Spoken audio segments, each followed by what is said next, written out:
He was sentenced without a single witness, until his war dog walked into the courtroom and changed everything without saying a word. Can a canine's memory rewrite justice? Interested in the story? Keep on watching and let me know where you are watching from. The courtroom was suffocating. Every breath felt like it echoed against stone walls, thick with judgment. Sergeant Dean Maddox sat at the defense table, his uniform worn but crisp, the stripes on his sleeve a ghost of his former command. Shackled at the wrists, ankles chained beneath the table, he looked more like a prisoner of war than the soldier who once led missions through enemy fire. He didn't look up. Not when the jury glanced his way, not when the prosecution's voice rang out accusingly. He had stopped searching the room for faces that might believe him, because none of them were there. The clip they kept playing on loop was short, maybe 10 seconds. It showed Dean pausing mid-mission, crouching behind a stone wall. Seconds later, an explosion. Screams. Chaos. 2 civilians died in that blast, and without context, it looked like hesitation. Like he'd failed to act, or worse, failed to care. Dean didn't flinch watching it. He'd memorized that moment. Not just the footage, but the feel of it. The sting of sand against his face, the warning growl in his earpiece, and the silence that followed when the comms went dead. Sergeant Maddox had operational authority, the prosecutor boomed. He chose inaction. His failure cost lives. The words barely touched Dean, not because he didn't care, but because they didn't understand what it meant to carry out an order with your gut screaming something was wrong. What haunted him wasn't the footage. It was the missing 30 seconds before it, the seconds where everything had changed. Where Kilo had warned him. Where the decision that should have exonerated him was made, but never recorded. That dog, his partner, had been his eyes in every ambush, his shield in every breach. But when the blast happened, Kilo vanished. No body, no after-action report, just silence. Dean had asked once, "Where's Kilo?" They told him the dog was dead, reassigned, classified. They told him to stop asking. So he had, because there was no room for questions in a system that wanted a conviction. He remembered thinking how fast it all unraveled. One mission gone wrong, 1 second of hesitation, and 20 years of loyalty turned to dust. The judge's gavel slammed down. "Closing arguments will begin this afternoon," he said. "Verdict to follow shortly." Dean's attorney leaned in. "We've got nothing, Dean.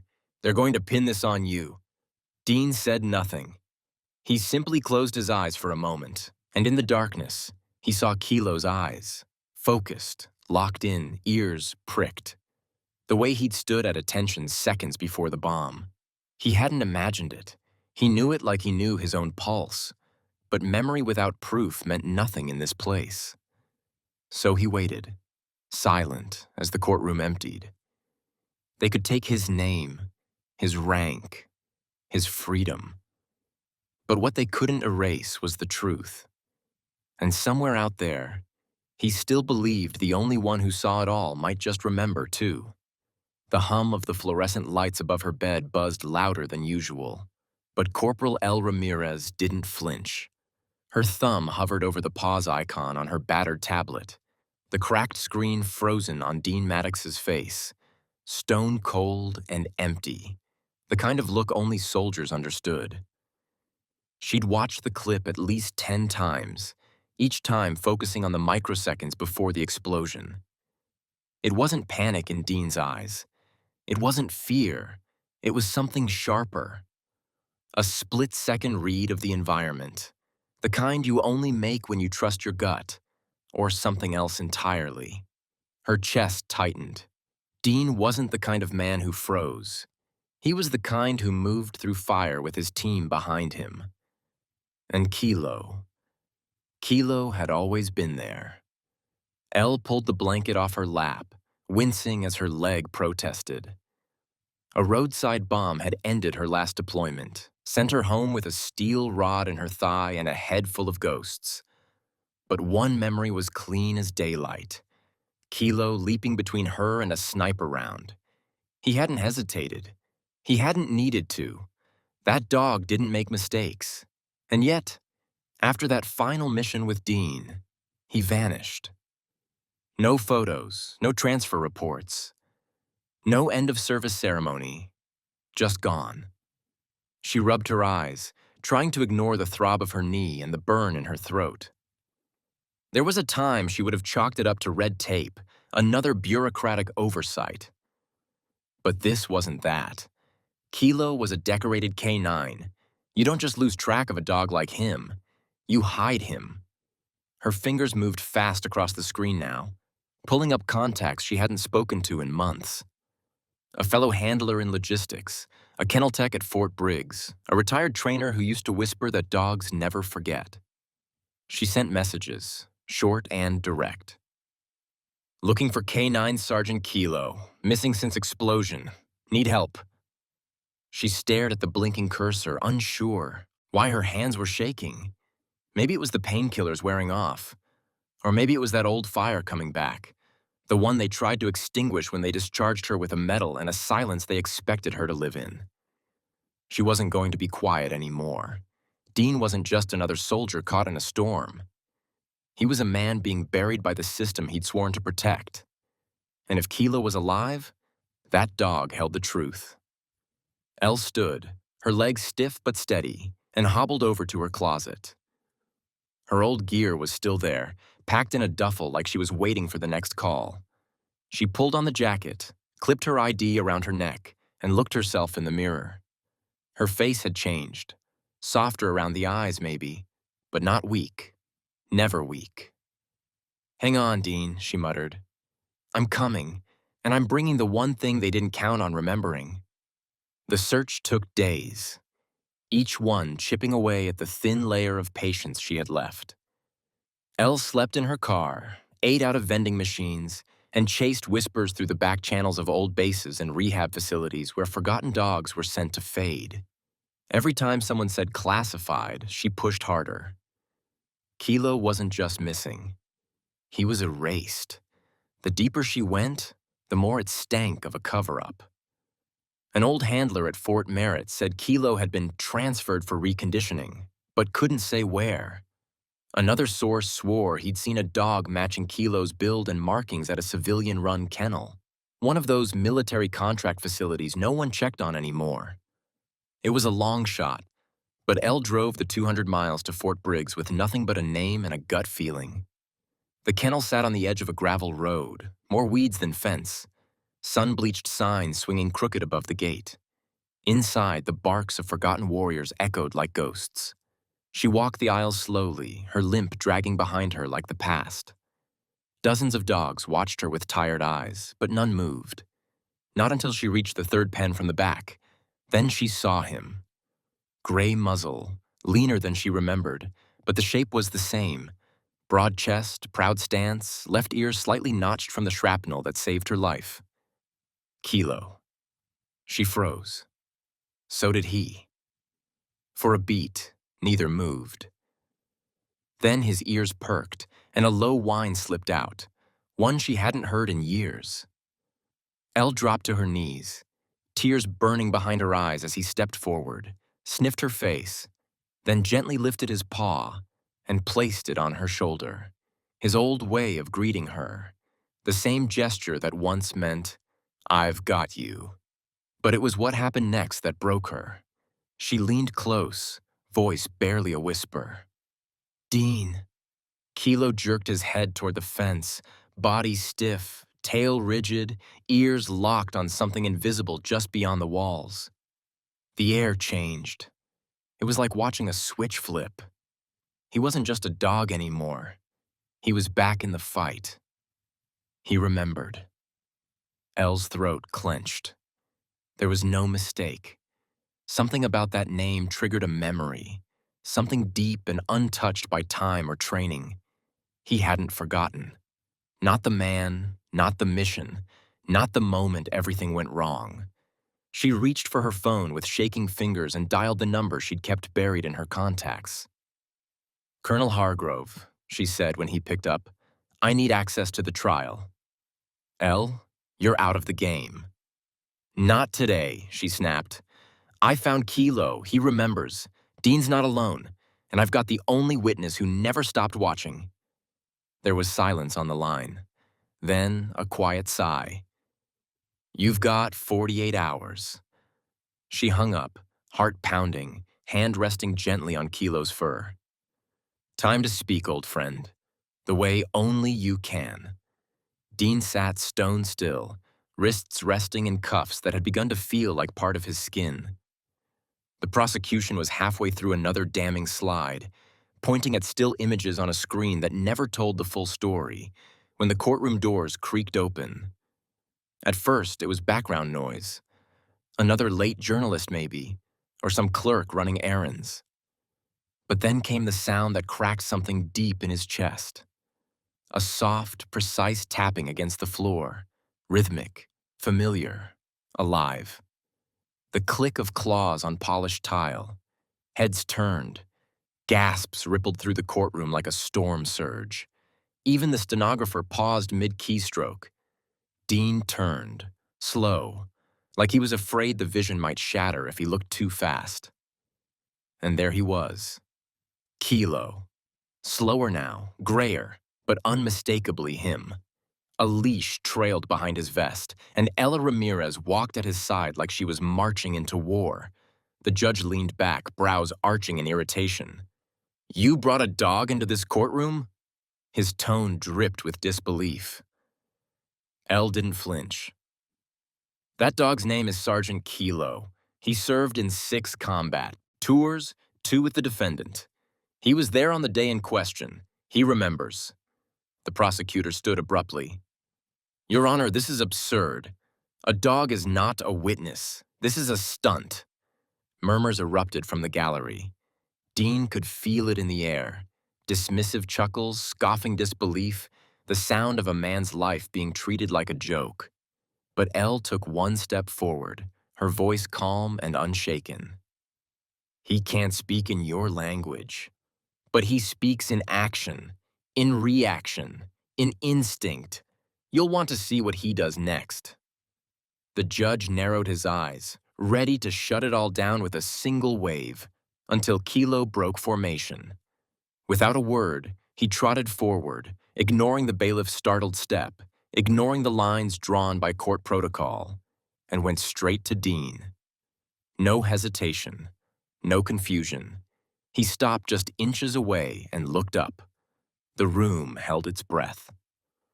Then, slow and deliberate, Kilo placed his paw on Dean's knee, just like he used to when they cleared a room and needed to check if the coast was clear. Dean's mouth parted, but no words came. His hands, still cuffed, twitched once before going still again. It was like a dam had cracked inside him. His posture, always stiff, softened just slightly. His shoulders lowered. His throat moved in a hard swallow.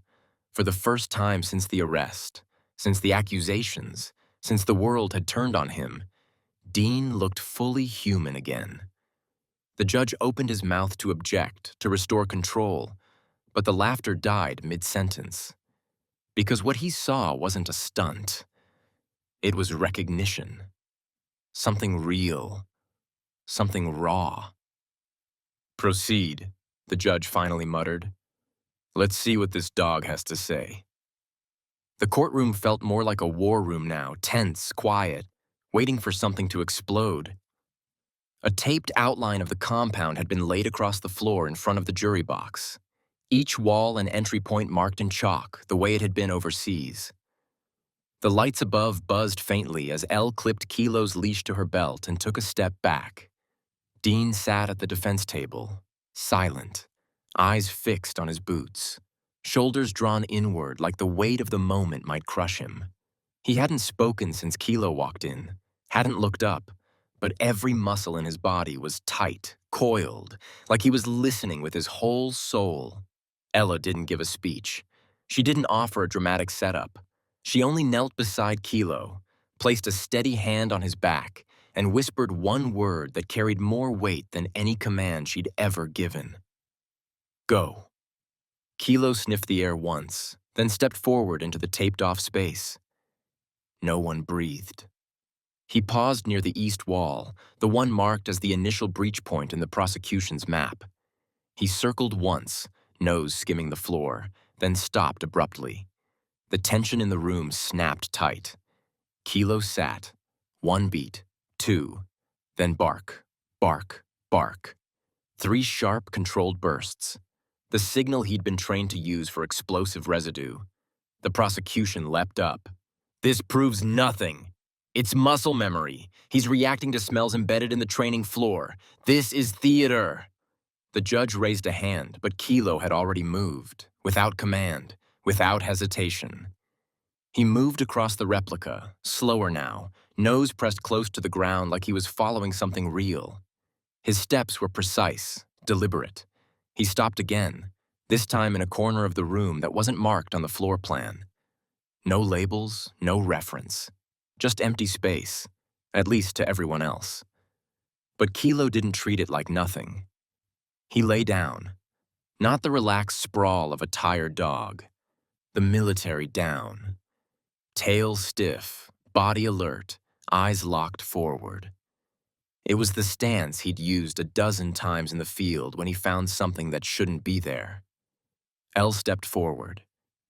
That's the actual IED location, the one the drone missed, the one that killed the civilians, and the one Dean turned towards seconds before the blast. Watch the footage again, frame by frame. The screen flickered. Dean's silhouette, turning toward that unmarked space. The prosecution's shoulders began to sag. The gallery was dead silent. One of the jurors leaned in, eyes wet. Dean looked up, finally, and saw Kilo still in position, like he hadn't moved in years. He blinked hard, chest rising with something he hadn't felt in months. Hope. For the first time, the truth wasn't just buried in his memory.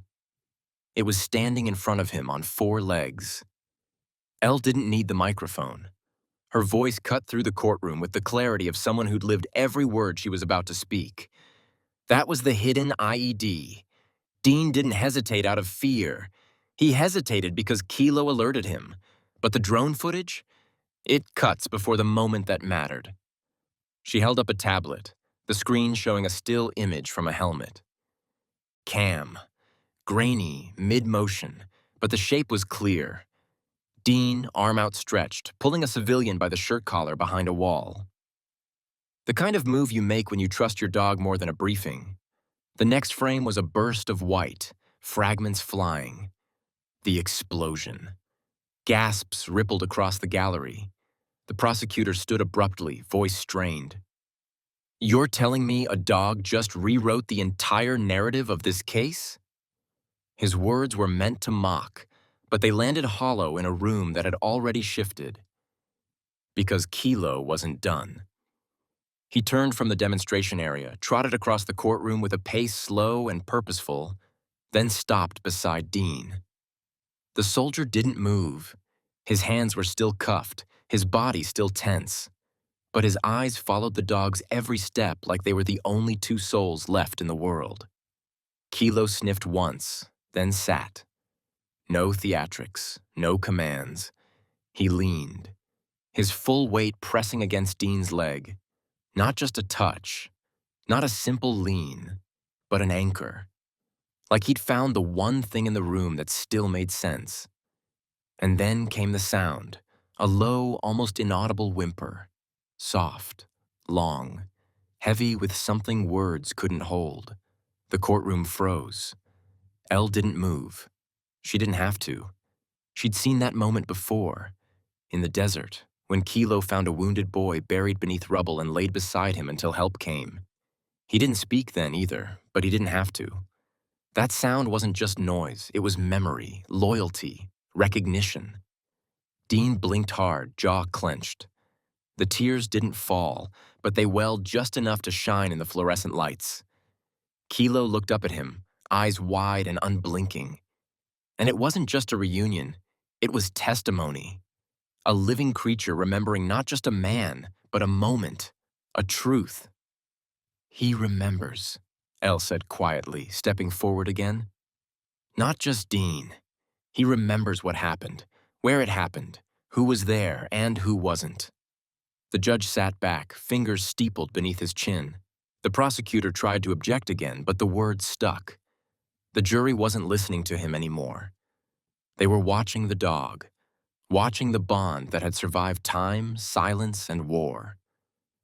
Because some things don't need language to be understood. Some truths live in the eyes, in the stillness, in the sound of a dog's heart remembering. The next morning, the courtroom filled with a different kind of tension. Not the sharp edge of accusation, but the quiet murmur of curiosity. Reporters lined the back wall now, their cameras aimed at a witness stand that had never seen anything like this. On the stand sat Dr. Marla Kent, a canine behavioral specialist with 30 years of field experience and more citations than most prosecutors in the room. She didn't look impressed by the spectacle, just calm, precise, and fully in control. "Can a dog fabricate loyalty?" the defense asked, their voice low, measured. Dr. Kent shook her head without hesitation. "No," she said plainly. "Loyalty isn't a choice for dogs. It's a response to memory, to bond, to lived experience. They can be trained to obey, yes. But what you saw in that courtroom, leaning on Sergeant Maddox, the whine, the bark sequences, that's not conditioning. That's memory. That's instinct." The prosecutor stood, arms crossed. "Isn't it possible the dog simply reacted to cues from his former handler? Familiar smells? Body language?" Dr. Kent's brow lifted. "That would be a valid theory, if Sergeant Maddox had given any commands. But he didn't even look at the dog. He was frozen. That's not handler-dog coordination. That's recognition, plain and simple." Elle watched from the gallery, her fingers tightening around the bench edge. She knew the difference. She'd worked with Kilo. You could teach a dog to lie down or bark, but not to respond to memories with precision, not to relive trauma through positioning alone. The jury was shown new footage, video overlays pulled together overnight by Dean's defense. A map of the compound, with one layer showing Kilo's movement in the mock setup, and another showing Dean's movements from the drone footage. The paths matched almost perfectly. Kilo had marked the hidden IED zone. Dean had turned toward it, seconds before the blast. Another frame, slowed for clarity, showed Dean pushing a civilian back just before detonation. The jury sat still, lips parted, eyes locked on the screen like they were seeing the real story for the first time. One juror shook her head, tears glossing over her expression. The defense leaned into the silence. "Ladies and gentlemen, Sergeant Maddox didn't make a mistake. He made a decision based on a partner's alert, a partner trained to detect danger, a partner who's standing in this courtroom and remembering everything he wasn't supposed to." Dean remained quiet, his hands folded in front of him, but his eyes had changed. The hollow resignation was gone, replaced by something that looked dangerously close to belief. Kilo lay beside the defense table, alert but calm, eyes trained on the jury. It was as if he knew this wasn't just a courtroom. It was a battlefield of truth. Dr. Kent's final words rang out, soft but certain. "A dog doesn't lie for the medals or for honor. He just remembers. And sometimes, memory is the loudest testimony there is." The prosecutor gripped the podium like it might steady the tremble in his voice. "This doesn't excuse the deaths," he said, but the words rang hollow, bouncing off walls now filled with something heavier than doubt, conviction. Not of Dean Maddox, but of the system that had almost erased him. Elle didn't wait for permission. She stood from the gallery, stepped into the center of the courtroom, and spoke with a voice that didn't ask to be heard. It demanded it. "No one is excusing the deaths," she said, "but pretending Maddox caused them just because it's clean, just because he didn't die in the blast, that's not justice. That's convenience." The judge didn't stop her. No one did. The jury turned toward her like sunflowers to light. The prosecutor's fingers fumbled through his notes, his lips moving before his arguments were formed, the rhythm of confidence long gone. You're not part of this trial, he snapped. You don't get to— I was there, she shot back. I trained Kilo. I worked under Maddox. I know what a real mistake looks like. And I know when someone's being set up to take a fall. The air inside the courtroom thickened. One juror lowered her eyes, visibly shaken. Another shifted in his seat, arms crossed not in defiance but discomfort. The prosecution had built their entire case on two things: absence and silence. Kilo's disappearance, Dean's refusal to beg. But now, the dog was here, and he hadn't just barked. He'd remembered. Dean hadn't pleaded. He'd trusted the truth to survive long enough for someone else to see it. The prosecutor tried again. What about the drone footage? The stills don't lie. They don't tell the whole story either, Elle cut in. You showed 10 seconds of silence and called it guilt. But the 30 seconds before that, the alert, the hesitation, the decision to shield a civilian instead of returning fire, you left that out because it didn't fit your version. The judge leaned back, his expression unreadable but no longer cold. Behind the bench, he turned a page in his notes and tapped the end of his pen, as if tallying the cost of a rushed conviction. Dean sat like a statue, but Kilo lay pressed against his leg, his presence louder than any argument made that week. The jury watched them, not like spectators, but witnesses themselves now, watching a man and a dog bound by something no piece of paper could summarize. The prosecution was unraveling in real time. Words couldn't compete with what people saw. A soldier who never flinched, a dog who never forgot, and a bond that couldn't be fabricated. Elle's voice lowered, but it carried to every corner of the room. You wanted to bury a headline, but in the process, you nearly buried a hero. The silence that followed didn't feel like defeat. It felt like the first breath after drowning. And for the first time, the truth had space to breathe. The judge's voice echoed like a final drumbeat, measured and quiet, but it thundered in Dean's chest. Not guilty. No cheers followed at first. Just a long, charged silence, like the entire courtroom needed a second to realize what had just happened. Dean didn't smile. He didn't raise his arms in triumph or look toward the gallery for validation. He simply reached down, slow and deliberate, and let his fingers rest on Kilo's head. The old dog leaned into the touch, eyes closing with the kind of trust that doesn't come from training. It comes from surviving. Dean and Kilo sat like that for a long moment, just two soldiers in a war that no one else in the room had seen. Elle stood by the exit, arms folded, the fire in her eyes smoldering hotter than ever. She wasn't looking at Dean. She was watching the legal team scramble, the prosecutors retreating behind folders and fast exits. She turned to the defense attorney. This doesn't end here, she said. Someone buried Kilo's service record, someone cut that drone footage, and someone needs to answer for it. The lawyer nodded, but Elle had already turned back to Dean and Kilo. Her job wasn't done, not even close. But for now, justice had landed where it mattered most. Cameras began to flash. Reporters leaned over benches, shouting questions, but Dean didn't hear them. The buzz of chaos faded behind a curtain of stillness that only Kilo seemed to occupy. Dean dropped to one knee, unshackled for the first time in weeks, and rested his forehead gently against the top of Kilo's. You remembered, he whispered, voice hoarse, even when no one else did. Kilo's tail thumped softly once. That was enough. The gallery had erupted now, some cheering, some crying, and others simply stunned. But Dean didn't rise. He wasn't standing for applause. He stayed grounded, head bowed against the only being who had walked into that courtroom knowing the truth before anyone else dared believe it. Outside, the world would spin again.